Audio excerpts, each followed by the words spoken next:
নিত্য ৫৬ ভোগ লাগলেও তার মধ্যে অন্যতম পদ হলো খিচুড়ি। টাটা খিচুড়ি, নুখুড়া খিচুড়ি, সানা খিচুড়ি, ডালা খিচুড়ি, কত রকমের খিচুড়ি ভোগ লাগে।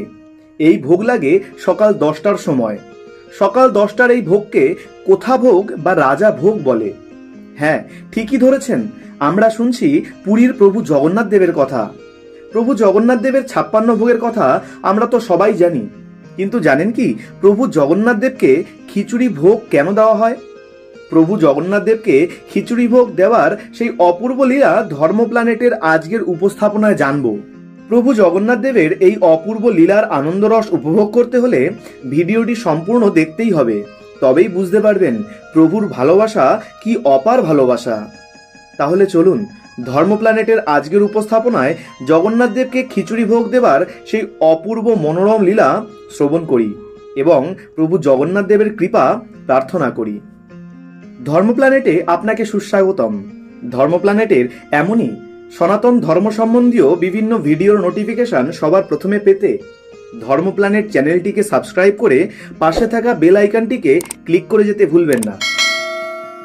ধর্ম প্ল্যানেটের উপস্থাপনায় জগন্নাথ দেবের এই লীলা যদি আপনার মনকে নাড়া দিয়ে যায়, তাহলে ভিডিওটি লাইক করে অনেক অনেক শেয়ার করে দিন, যাতে সবাই জগন্নাথ দেবের এই লীলা শ্রবণ করে আনন্দ রসে মোহিত হয়ে প্রভু জগন্নাথ দেবের কৃপা লাভ করতে পারে।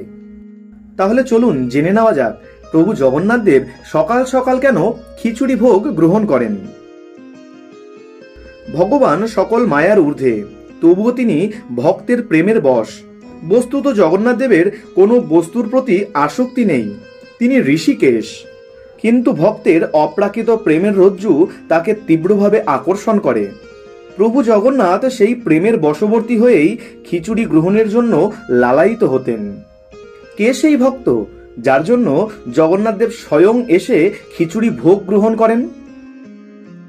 রাজস্থানের নাগর জেলার কালওয়াগাঁও গ্রামে এক ভক্ত বাস করতেন। নাম তার জীবনরাম ডোডি। জীবনরাম ডোডি ও তার পত্নী ভগবানের পরম ভক্ত ছিলেন। তাদের একটি কন্যা ছিল। বাবা মায়ের প্রভাবে মেয়ের মধ্যেও সেই ভক্তির রেখা ফুটে ওঠে। সেই ছোট্ট বয়সেই ভগবানের সেবা পূজার সব রীতিনীতি সে শিখে নিয়েছে। একসময় কার্তিক মাসে জীবনরাম ডোডি তার পত্নীকে বলল, হ্যাঁ গো, কার্তিকে পুষ্করে স্নান করলে তার মাহাত্ম্য অনেক, চলো আমরাও পুষ্করে স্নান করে আসি। তখন তার পত্নী বলল, যদি দুজনেই চলে যাব তাহলে ঘরের ভগবানের সেবার কি হবে? পত্নীর কথা শুনে জীবনরাম অনেক চিন্তা করে বলল, কেন, আমাদের মেয়েই তো আছে। জীবনরাম তখনই তার মেয়েকে ডেকে বলল, দেখ মা, আমি আর তোর মা ঠিক করেছি কার্তিকে স্নানের জন্য পুষ্কর যাব, তাই তুই ঘরের ভগবানের সেবা পূজা করতে পারবি? ছোট্ট মেয়ে বলল, বাবা তুমি কিছু চিন্তা করো না, তোমরা যতদিন ফিরে না আসছো ততদিন আমি ভগবানের সেবা পূজা সব করব। জীবনরাম নিশ্চিন্ত হলো। পরের দিন জীবনরাম নিশ্চিন্ত মনে তার পত্নীকে সঙ্গে নিয়ে কার্তিক স্নানের জন্য পুষ্করের উদ্দেশ্যে রওনা দিল। বাবার আদেশ মতো সকাল হতেই সেই ছোট্ট মেয়ে তার ছোট্ট ছোট্ট হাত দিয়ে ভগবানের জন্য সুস্বাদু খিচুড়ি তৈরি করলো। কারণ সে দেখেছে তার মা প্রতিদিন মধ্যাহ্নে ভগবানকে খিচুড়ি ভোগ দেয়, তাই সেও খিচুড়ি ভোগ তৈরি করে তার মধ্যে ঘি আর গুড় ঢেলে দিয়ে সেই গরম গরম খিচুড়ি প্রভু জগন্নাথ দেবের সামনে রেখে দিল। আচ্ছা, এই ছোট্ট মেয়েটির নামই তো এখনো বলা হয়নি। এই ছোট্ট মেয়েটির নাম হলো কর্মাবাই, যার জন্ম ১৬১৫ সালের ২০শে জানুয়ারি। সেই ছোট্ট কর্মাবাই তার ছোট্ট ছোট্ট হাত দিয়ে গরম গরম খিচুড়ি রান্না করে প্রভু জগন্নাথ দেবের সামনে রেখে দিয়ে প্রভু জগন্নাথ দেবকে নিবেদন করলো।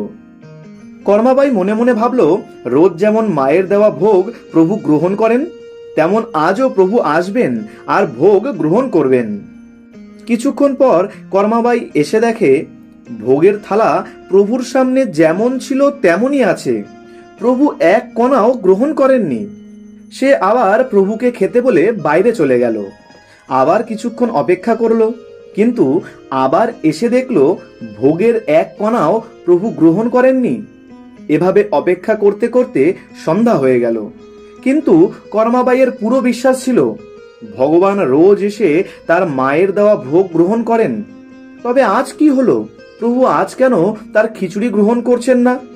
কর্মাবাই কাঁদতে কাঁদতে বলল, হে প্রভু, তুমি তো প্রতিদিন আমার মায়ের দেওয়া খিচুড়ি ভোগ গ্রহণ করো, তবে আজ তোমার কি হলো? আমার কি কোনো অপরাধ হয়েছে যে তুমি আমার দেওয়া খিচুড়ি গ্রহণ করছো না? এই বলে কর্মাবাই কাঁদতে লাগলো। ছোট্ট কর্মাবাইকে কাঁদতে দেখে, তার অন্তরের শুদ্ধ ভক্তি দেখে ভগবানের হৃদয় আর স্থির থাকতে পারল না। ভগবানের হৃদয়ও গলে গেল। ভগবান কর্মাকে বলল, আরে কর্মা, তুমি আমাকে ভোগ গ্রহণ করতে ডাকছো, কিন্তু তুমি তো মন্দিরের পর্দাই আটকাওনি। কর্মা প্রভুকে বলল, প্রভু, এই কথাটা তো তুমি আগেই আমাকে বলে দিতে পারতে। তুমি নিজেও সারাদিন না খেয়ে থাকলে আর আমাকেও না খাইয়ে রাখলে। চলো চলো, আমি পর্দা টেনে দিচ্ছি, তুমি তাড়াতাড়ি ভোগ গ্রহণ করো। এই বলে কর্মা তার পরনের কাপড়ের আঁচলটাকে পর্দার মতন করে উঠিয়ে ধরল। আর ভগবান দেখতে না দেখতেই কর্মার দেওয়া সেই খিচুড়ি ভোগ একদম চেটে পুটে সাবার করে দিল। বেশ এভাবেই চলতে লাগলো। ভক্ত কর্মার সুস্বাদু খিচুড়ি খেতে ভগবান রোজ আসতে শুরু করলো। এ যেন এক নিয়ম হয়ে গেল।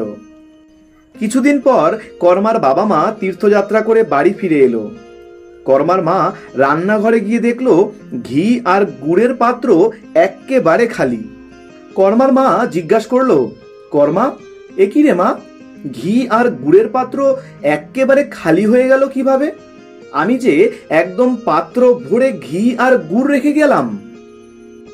কর্মা শিশুভাবেই বলল, মা, আমি যখন ভোগ দিয়েছি প্রভু তখন খাচ্ছিলই না। আমি ভাবলাম স্বাদ হয়তো ভালো হয়নি, আমি ভাবলাম ঘি আর গুড় হয়তো কম হয়েছে, তাই ঠাকুর খাচ্ছে না। তাই আমি রোজ ঘি আর গুড় বেশি বেশি দিয়েছি, আর প্রভু জগন্নাথও খেয়ে নিয়েছে, তাই ঘি আর গুড় একদম শেষ হয়ে গেছে। আমি এতে কি করব বলো? কর্মার কথায় মায়ের বিশ্বাস হলো না, কারণ তার মা যখন ভোগ দেয় তখন তো ভগবান জগন্নাথ দেব দৃষ্টি ভোগ করে। কর্মা বলল, মা, তোমার বিশ্বাস হচ্ছে না যে ভগবান সত্যি আমার দেওয়া ভোগ খেয়েছে? ঠিক আছে, আমি আগামীকাল আবার ভোগ লাগাবো, আর তখন তুমি দেখো। এই কথা শুনে কর্মার বাবা মা আশ্চর্য হয়ে গেল। তারা অপেক্ষা করতে লাগলো পরের দিনের জন্য। না জানি পরের দিন তাদের ছোট্ট মেয়ে তাদেরকে কি দেখাবে। পরের দিন সকাল হতেই কর্মাবাই আবার গরম গরম খিচুড়ি বানালো এবং ঘি আর গুড় দিয়ে সেই খিচুড়ি প্রভু জগন্নাথ দেবকে ভোগ দিল। কিছুক্ষণ পর দেখা গেল প্রভুর থালা একদম পরিষ্কার। প্রভু জগন্নাথ চেটে পুটে সব সাবার করে দিয়েছেন। এই কাণ্ড দেখে তার বাবা মার চোখ জলে ভরে গেল, এই ভেবে যে তারা কত ভাগ্যবান, তাদের ঘরে এমন কন্যার জন্ম হয়েছে যার হাত থেকে সাক্ষাৎ ভগবান নিজে এসে ভোগ গ্রহণ করছেন। তার মা বলল, হ্যাঁ রে কর্মা, আমি তোকে গর্ভে ধারণ করে আমি ধন্য হয়েছি রে মা। সময় পার হতে থাকলো।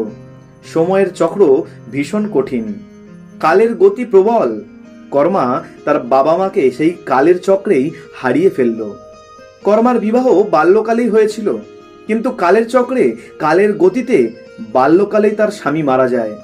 এভাবে বাকি জীবন সে ভগবান জগন্নাথ দেবের সেবায় নিয়োজিত করে দিল। জীবনের শেষ বয়সে সে পুরীতে চলে যায়, কিন্তু তার নিত্য নিয়ম ছিল সকাল সকাল প্রভু জগন্নাথের জন্য খিচুড়ি বানিয়ে প্রভু জগন্নাথ দেবকে সেই খিচুড়ি ভোগ দেওয়া। কর্মাবাই প্রভু জগন্নাথের জন্য খিচুড়ি বানাতো, আর সকাল সকাল জগন্নাথ দেব খিচুড়ি খেতে চলে আসতো কর্মাবাইয়ের বাড়িতে। দেখতে দেখতে কর্মাবাই অনেক বৃদ্ধা হয়ে গেছেন। এত বৃদ্ধা হয়ে গেছেন, কিন্তু রোজের নিয়ম ভগবান জগন্নাথকে খিচুড়ি খাওয়ানো তা কিন্তু ভোলেননি বা বাদও দেননি। কর্মাবাই প্রভু জগন্নাথকে সন্তানের মতন ভালোবাসতেন, আর জগন্নাথ দেব কর্মাবাইকে মায়ের মতো ভালোবাসতেন। কখনো কখনো কর্মাবাইয়ের খিচুড়ি ভোগ লাগাতে দেরি হলে প্রভু বলতো, মা, তাড়াতাড়ি করো, আমার ক্ষুধা পেয়েছে, এত অপেক্ষা করিও না, তাড়াতাড়ি আমায় খিচুড়ি দাও। একদিন কর্মাবাইয়ের ঘরে এক সাধু এসে উপস্থিত। সাধু এসে দেখে বৃদ্ধা কর্মাবাই সকাল সকাল স্নান না করে ভোগ রান্না করছে আর ভগবানের ভোগ লাগাচ্ছে। এই দেখে সাধু থাকতে পারলেন না। প্রসাদ গ্রহণ করে তিনি কর্মাবাইকে উপদেশ দিলেন, কর্মাবাই শোনো, তুমি যার সেবা পূজা করছো সে সাধারণ কোনো দেবতা নন, তিনি হলেন পরমেশ্বর ভগবান পরম ব্রহ্ম জগন্নাথ দেব। তার সেবা পূজার কিছু বিধিবিধান আছে, কিছু নিয়ম মেনে অবশ্যই তার সেবা পূজা করবে। কর্মাবাই বলল, আমি মুখ্য সূক্ষ্ম মানুষ, আমি এত নিয়ম বিধান তো জানি না, কিন্তু যদি আপনি নিয়ম বিধান বলে দেন তাহলে আগামীকাল থেকেই আমি সেই নিয়ম মেনেই প্রভু জগন্নাথকে ভোগ লাগাবো। তখন সেই সাধু কর্মাবাইকে উপদেশ দিলেন, সকালবেলা স্নান করে রান্নাঘর পরিষ্কার করে ভগবানের ভোগ রন্ধন করবে এবং তৎপশ্চাৎ ভোগ লাগাবে। এই হলো বিধান, এই নিয়ম মেনে তুমি ভগবানের সেবা পূজা করবে। কর্মাবাই খুব সাদাসিধে ছিল, সাধুর কথা মেনে নিল। পরের দিন সাধুর কথা মতন সব নিয়ম পালন করতে শুরু করলো। সকালবেলা নির্দিষ্ট সময় যখন জগন্নাথদেব খিচুড়ি খেতে এলেন, এসে দেখলেন সে কি, মাঝে এখন স্নান করছে। প্রভু জগন্নাথদেব আশ্চর্য হলেন, মায়ের আজ কি হলো? প্রভু তখন চলে গেলেন। কিছুক্ষণ পর আবার যখন এলেন খিচুড়ি খেতে, দেখলেন সে কি, মা তো এখন সবে রান্নাঘর পরিষ্কার করছে। প্রভু উদাস হয়ে চলে গেলেন। এভাবে দুবার তিনবার ফিরে যাওয়ার পর অবশেষে কর্মাবাই খিচুড়ি ভোগ লাগালো, আর প্রভু বসে গেল খিচুড়ি খাবার জন্য। কিন্তু এর মধ্যে কি হলো, ওদিকে শ্রী মন্দিরের পূজারী পাণ্ডারা ভোগ নিবেদন করে মন্ত্র উচ্চারণ করে ঘন্টা বাজাতে শুরু করলো, কারণ শ্রী মন্দিরে ভোগের সময় হয়ে গেছে। তাই প্রভু তাড়াতাড়ি খিচুড়ি খেয়ে হাত মুখ না ধুয়ে শ্রী মন্দিরে পৌঁছালেন। আর প্রভু যখন মন্দিরে পৌঁছালেন তখন পূজারী পাণ্ডারা দেখলেন এবং বললেন, আরে প্রভু, আপনার মুখে খিচুড়ি লেগে কেন? একথা শুনে প্রভু জগন্নাথ পূজারীকে সমস্ত বৃত্তান্ত শোনালেন। এখানে আমার এক মা থাকে, সে প্রতিদিন ভক্তি ভরে সুস্বাদু খিচুড়ি বানায়, আর তা এত সুস্বাদু যে আমি তা না খেয়ে থাকতে পারি না। তাই খিচুড়ি খাবার জন্য আমি রোজ মায়ের কাছে যাই। কিন্তু না জানি কাল কোন সাধু এসে মাকে কি সব উল্টোপাল্টা উপদেশ দিয়ে গেছে, আর আমার সেই ভোলা মা সেই উপদেশ মানতে গিয়ে মায়ের আজ দেরি হয়ে গেছে। তুমি তাড়াতাড়ি যাও ওই সাধুর কাছে আর বলে এসো সে যেন আমার আর আমার মায়ের মধ্যে এই সব নিয়ম নিয়ে না আসে। পূজারী পাণ্ডা আশ্চর্য হয়ে ওই সাধুকে গিয়ে সব বললেন। তখন সেই সাধু ছুটতে ছুটতে কর্মাবাইয়ের কাছে গিয়ে তার চরণে লুটিয়ে পড়লেন, ক্ষমা চাইলেন। মা কর্মাবাই, আমায় ক্ষমা করো মা, আমি বুঝতে পারিনি তোমার সঙ্গে প্রভুর এমন বাৎসল্য প্রেম। এভাবেই দিন কাটতে থাকলো। কালের প্রবল গতিতে হঠাৎ একদিন কর্মাবাইয়ের দেহান্ত ঘটল। সালটা ছিল 1634 সালের 25শে জুলাই। তিনি পরলোক গমন করলেন। পাণ্ডা শ্রীমন্দিরে প্রবেশ করে প্রভু জগন্নাথের চোখে অশ্রু দেখলেন। তিনি তৎক্ষণাৎ পুরীর মহারাজ বীরকিশোর গজপতিকে এ সমাচার প্রদান করলেন। রাজা ভাবলেন নিশ্চয়ই তার কোনো অপরাধ হয়েছে। তিনি শীঘ্রই শ্রী বিগ্রহের সামনে এসে উপস্থিত হলেন। রাজা প্রভু জগন্নাথ দেবকে প্রণাম নিবেদন করলেন, বললেন, প্রভু, আমার রাজ্যে কি আপনার সেবায় কোনো ত্রুটি ঘটেছে? হে প্রভু, আপনার এই অশ্রুর কারণ কি? আমি ক্ষমা প্রার্থী। দীননাথ, কৃপাপূর্বক আমার অপরাধটি ব্যক্ত করুন। প্রভু জগন্নাথ দেব রাজাকে বললেন, হে রাজন, তুমি অপরাধ করনি। আমার মাতা কর্মাবাইয়ের দেহান্ত ঘটেছে, তাই আমি খুব দুঃখী। আমার জন্য আমার মা রোজ খিচুড়ি বানাতো। মাকে ছেড়ে আমি কি করে থাকি? রাজা বললেন, প্রভু, জন্ম মৃত্যু সবই আপনার হাতেই। আপনি সকলকে আপনার ইচ্ছায় এ ধরা থেকে উঠিয়ে নেন। আপনি চাইলেই তো কর্মাবাইকে দীর্ঘদিন ধরিত্রী নিবাসী করতে পারতেন। জগন্নাথদেব উত্তর করলেন, হে রাজন, আমি আমার কোনো ভক্তকে দীর্ঘদিন পৃথিবীতে রাখি না। আমি চাই না তারা এই ভবের কর্মপাশে বদ্ধ থেকে কষ্ট ভোগ করুক। তাই আমি তাদের অতি শীঘ্র আমার ধামে নিয়ে আসি। রাজা বীরকিশোর গজপতি প্রভুকে জিজ্ঞাসা করলেন, তবে আপনার দুঃখের কারণ কি প্রভু? প্রভু জগন্নাথদেব বললেন, আমি ভাবছি আমার মা কর্মাবাইয়ের খিচুড়ির কথা। অমন খিচুড়ি তো আমাকে আর কেউ রেঁধে দেবে না। রাজা বীরকিশোর অশ্রুসিক্ত নয়নে গদগদ হয়ে বললেন, হে জনার্দন, হে জগন্নাথ, আমি সবটাই বুঝতে পেরেছি। হে প্রভু, আমরা কেউই আপনার মায়ের মতো সুন্দর খিচুড়ি প্রস্তুত করতে সক্ষম নই, কারণ তার যে আপনার প্রতি অপ্রাকৃত বাৎসল্য ছিল, তাই খিচুড়ি ব্যঞ্জনকে দুর্লভ স্বাদ দান করত। বাৎসল্য রসই ছিল ওই ব্যঞ্জনের শ্রেষ্ঠ উপকরণ। যদিও ঠিক ওই রকম খিচুড়ি আমরা আপনাকে নিবেদন করতে অক্ষম, তবুও আমি আপনাকে কথা দিচ্ছি, উৎকলের শ্রেষ্ঠ পাচক আপনার জন্য প্রত্যহ খিচুড়ি রন্ধন করবে। এই উৎকৃষ্ট পদটি আপনাকে প্রত্যহ রাজভোগে নিবেদন করা হবে। প্রভু, আমার প্রার্থনা, অশ্রু পরিত্যাগ করে আপনি সেই সুমিষ্ট হাস্যে আপনার শ্রীমূর্তিতে আমাদের দর্শন দিন। প্রভু জগন্নাথ রাজার উপর সন্তুষ্ট হলেন।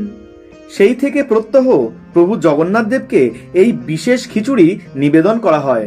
শুধু নিবেদন করা হয় না, সেই খিচুড়ি প্রভুর সম্মুখে এনে বলা হয়, প্রভু, এই হলো আপনার মা কর্মাবাইয়ের সেই খিচুড়ি।